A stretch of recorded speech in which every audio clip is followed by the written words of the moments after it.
Oh, it was crazy. I mean, being in front of my home state, my corner was right there. Like it was my corner, then my crowd's right behind them. A lot of a lot of them were not excited to see me standing and striking like that, but they loved the result. So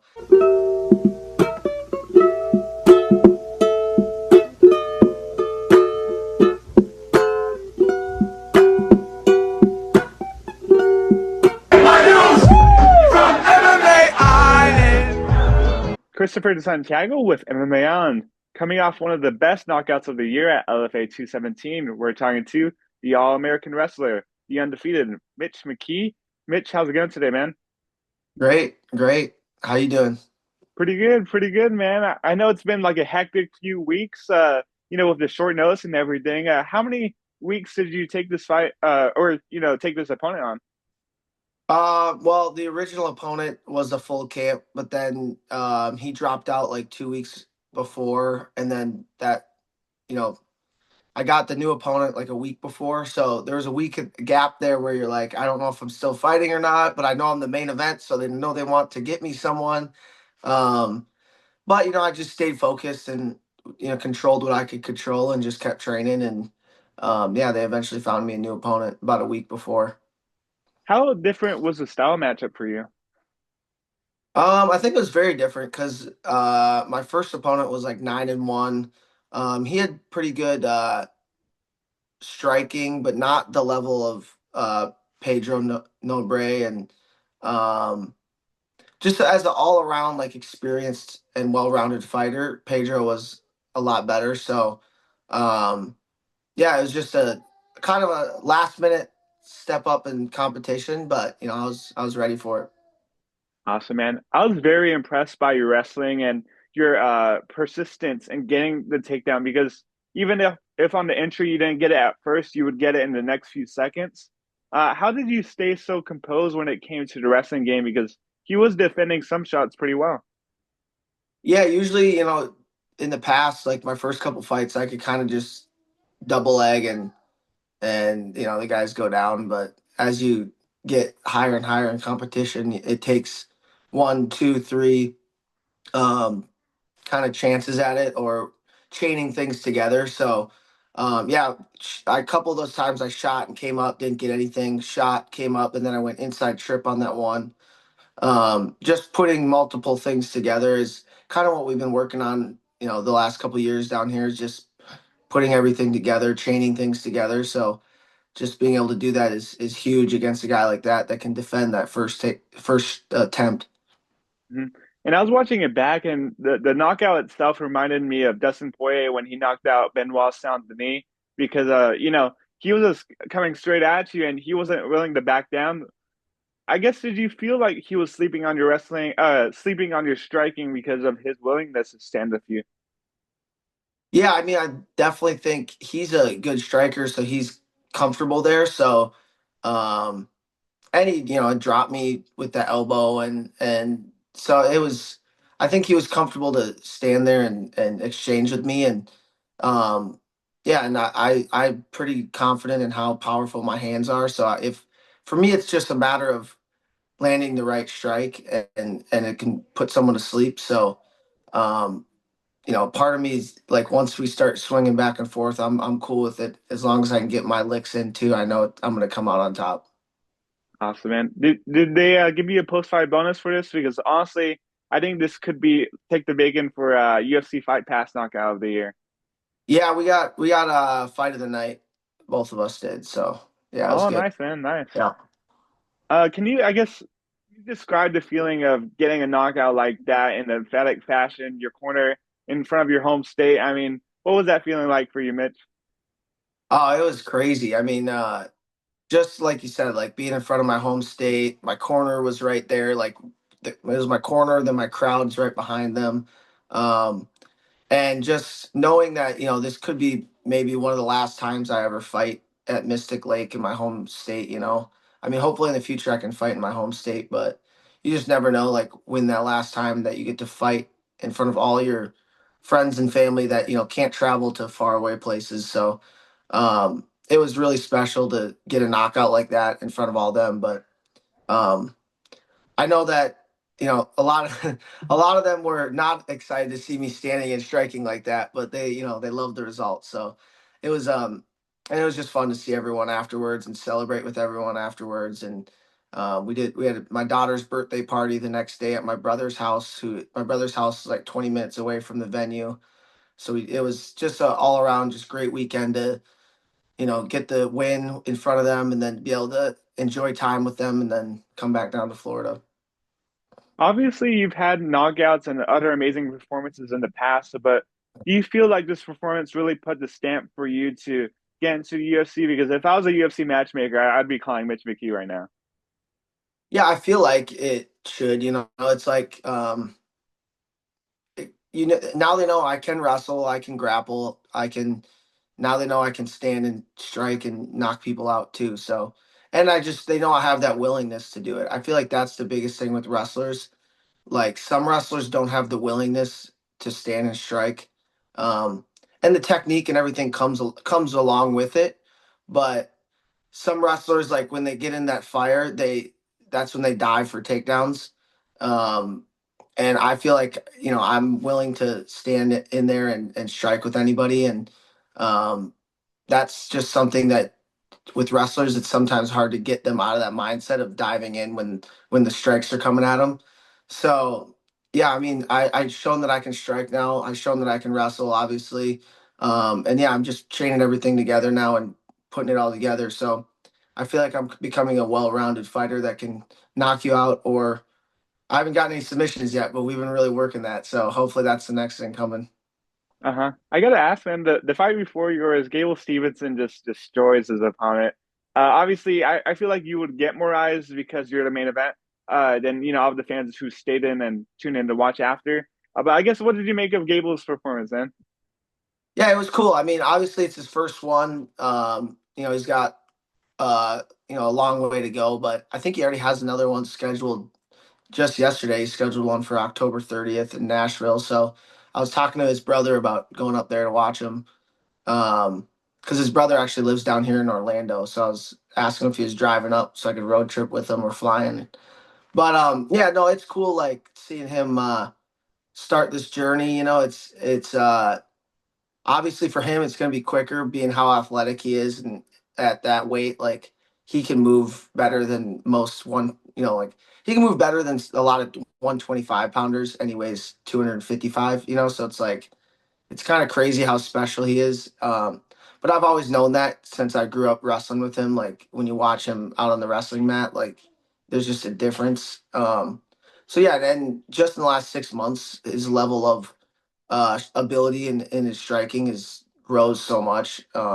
Obviously, I think these first couple fights he's going to do what he just did and take the guy down and ground and pound and finish him. But as he does that, he'll keep working the striking and eventually, when he gets to the top level, he's going to have to be able to strike and he can't just take Tom Aspinall down. It's not as easy as it was in the first fight. So he'll have to work his striking where he can do both. But with how, like I said, how talented he is, it'll take him no time. What does the rest of the year look like for you? Any vacations, any big plans for you? No, I got pretty much. I stayed home for a few days after my fight and saw the family.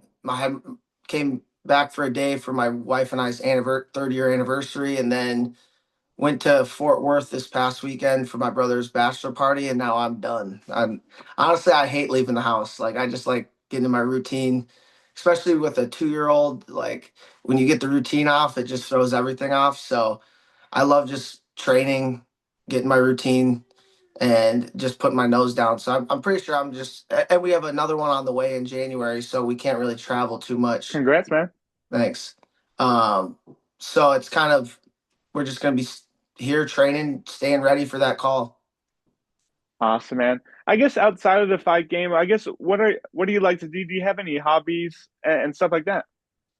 I mean, I used to be a big hunter and fisher up in Minnesota, but down here not so much. I mean, like I said, I'm pretty much just training all the time. But I would say just anytime I'm not training, I'm just hanging out with my daughter, like taking her on walks. Yesterday, her and I went to the pool, like just trying to do activities with her because I don't take for granted how special it is that I, you know, obviously my wife works from home, but which allows me to just train and focus on training and fighting. Um, so in the middle of the day, I'm able to be home and be with my daughter and hang out with her. Where a lot of dads, they're gone from morning to evening or night, So I don't take for granted how special that is. So I try to just hang out with her as much as I can. I do like golfing a lot too. But when you have kids, it's a little harder to get out there. But all my buddies down here, like Logan Storley and Michael Blockus and uh, Landry Ward, we all love golfing together. So probably try to go hit the links this weekend. And yeah, that's about it. Cool. Is Landry Ward one of your main training partners? Yeah, I mean, he's two weights above me now, but he's like one of those partners that he's so smooth that he can kind of go with you no matter what. And I lately I've been doing like drills and stuff with him with Dieter Navarro. We've been doing like our boxing drills, like working defense and counters. But yeah, I like going with him because he gives you that lanky feel that because he's so much longer than I am. So it's good to get that feel. He's got really good kicks. He can switch stances. He's a perfect like training partner where he can kind of give you any look that you need.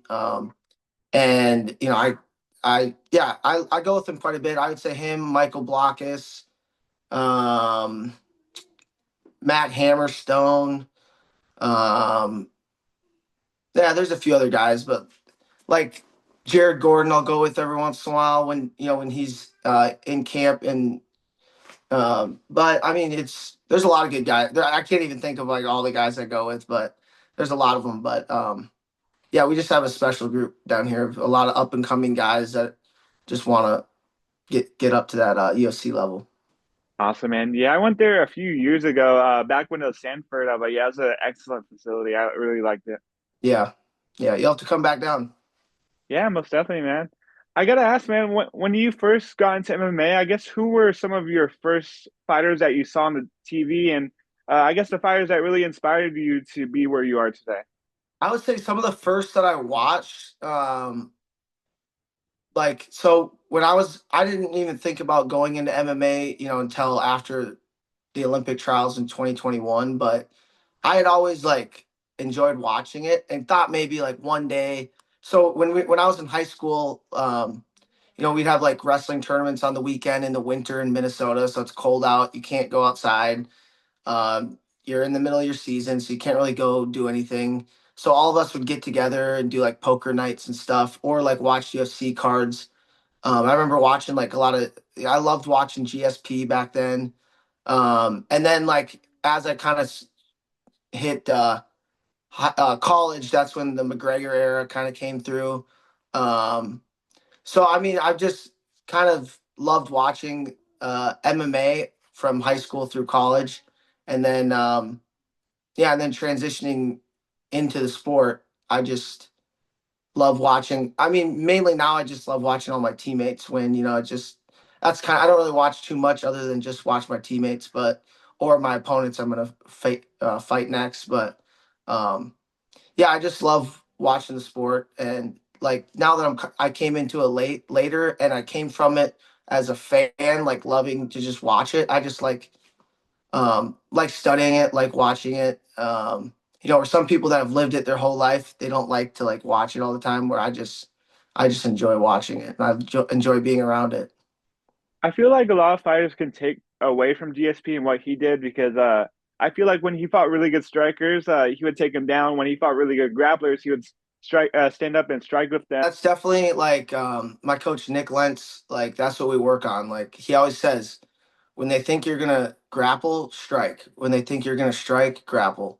So exactly what GSP did. Like he's making you think he's gonna strike with you, and then he's shooting and taking you down. Or he thinks he's feinting a lot to make you think you're gonna shoot, and then he Superman punches you or whatever. So it's a lot of what we've been working on, like trying to make them think you're doing the opposite of what you're gonna do. And like you said, if you're fighting a high level striker, you're just gonna you got to wrestle them at least right away to wear them down to where now that striking's a little tired and it's not as crisp and it's not as high level before you decide to go strike with them. So yeah, I've definitely watched a lot of GSP stuff and trying to take away as much as I possibly can. Mm. Do you have a preference between Contender Series and The Ultimate Fighter? Because I feel like the Contender Series guys are getting a lot more push now. No, I mean, I just staying ready, like the business side of it, I just let my manager do, and I try to just control what I can control and stay ready. And if a contender series like the last week of the season or something pops up, or a short notice pops up, even if it's at like 145, I don't care. I'll take whatever, honestly. So like I said, I'm staying down here the rest of the fall, rest of the winter, and I'll just be training. So I'll just be staying ready for that call. What is your end goal when it comes to MMA? Like, is it, I feel like for a lot of people, it's just a world championship.